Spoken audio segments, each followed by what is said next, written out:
নদীমাতৃক বাংলাদেশের অন্যতম যাযাবর সম্প্রদায় হলো বেদের সম্প্রদায়। এরা নদীকেন্দ্রিক জীবনযাপন করে, নৌকায় তাদের ঘর ও সংসার।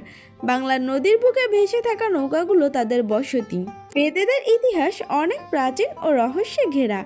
ইতিহাসবিদরা মনে করেন তারা বহু শতাব্দী আগে ভারতের রাজস্থান থেকে বাংলায় এসে বসবাস শুরু করেন। বেদেদের জীবন সম্পূর্ণভাবে নদীর উপর নির্ভরশীল।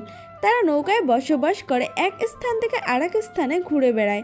তাদের জীবিকার প্রধান উৎস হলো সাপ খেলা বা সাপ দেখানো, ঝাড়ফুঁক, তাবিজ কবিজ বিক্রি। এছাড়াও ভেষজ ঔষধও তারা বিক্রি করেন। এই বেদী সম্প্রদায়ের মধ্যে নারীদের ভূমিকা অত্যন্ত গুরুত্বপূর্ণ।